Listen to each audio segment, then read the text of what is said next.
भक्तजनों, मान्यता है कि सावन सोमवार के दिन अगर व्रत रखकर इस कथा का पाठ किया जाए तो जातकों की मनचाही मुराद पूरी हो जाती है। सावन सोमवार व्रत कथा प्रारंभ। एक साहूकार था जो भगवान शिव का अनन्य भक्त था। उसके पास धन धान्य किसी भी चीज की कोई कमी नहीं थी, लेकिन उसकी कोई संतान नहीं थी और वह इसी कामना को लेकर रोज शिवजी के मंदिर में जाकर दीपक जलाता था। उसके इस भक्ति भाव को देखकर एक दिन माता पार्वती ने शिवजी से कहा, हे प्रभु, यह साहूकार आपका अनन्य भक्त है। इसको किसी प्रकार का कष्ट हो तो आप उसे अवश्य दूर कीजिए। शिवजी बोले, हे पार्वती, इस साहूकार के पास पुत्र नहीं है और इसी से यह दुखी रहता है। माता पार्वती कहने लगी कि हे ईश्वर, कृपा करके इसे पुत्र का वरदान दीजिए। तब भोलेनाथ ने कहा कि हे पार्वती, साहूकार के भाग्य में पुत्र योग नहीं है। ऐसे में अगर इसे पुत्र प्राप्ति का वरदान मिल गया तो वह केवल 12 वर्ष की आयु तक ही जीवित रहेगा।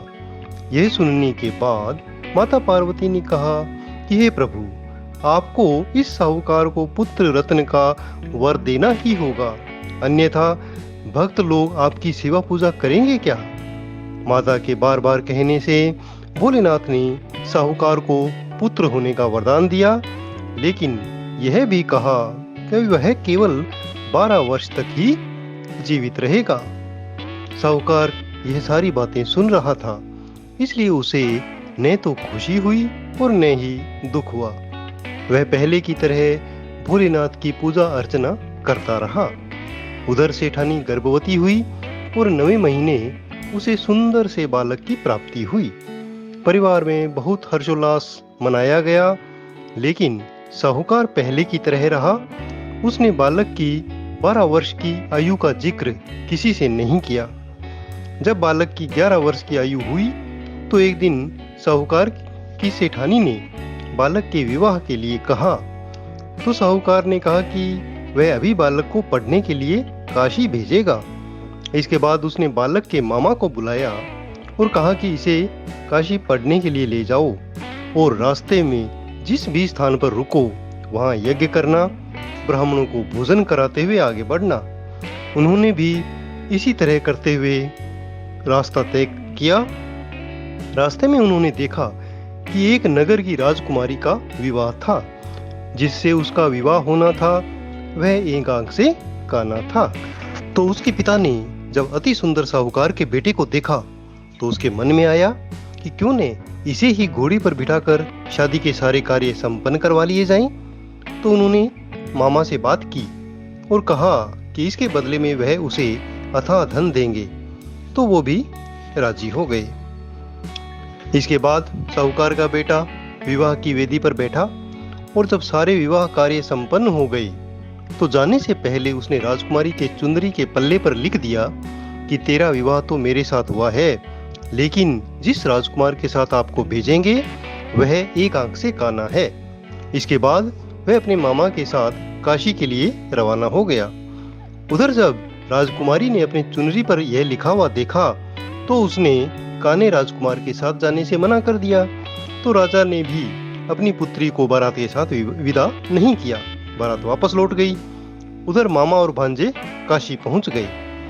एक दिन जब मामा ने यज्ञ रखा हुआ था तो भांजा बहुत देर तक बाहर नहीं आया। मामा ने अंदर जाकर देखा तो भांजे के प्राण निकल चुके थे। वह बहुत परेशान हुए, लेकिन सोचा कि अभी रोना पीटना शुरू कर दिया तो ब्राह्मण चले जाएंगे और यज्ञ कार्य अधूरा रह जाएगा। जब यज्ञ संपन्न हुआ तो मामा ने रोना पीटना शुरू किया। उसी समय शिव पार्वती वहां से गुजर रहे थे। तब माता पार्वती ने शिवजी से पूछा, प्रभु, यह कौन रो रहा है? तभी उन्हें पता लगा कि यह तो भोलेनाथ के आशीर्वाद से जन्मा हुआ साहूकार के पुत्र का मामा है जो रो रहा है, क्योंकि साहूकार का पुत्र मर चुका है।